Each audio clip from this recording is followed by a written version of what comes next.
Akciğer detoks macunumuzu yapmaya devam ediyoruz arkadaşlar.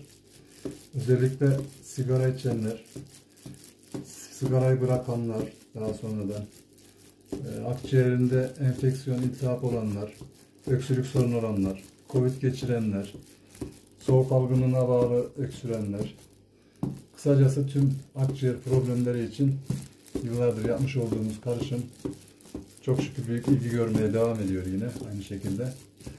Kullanıcılarına şifalı olsun.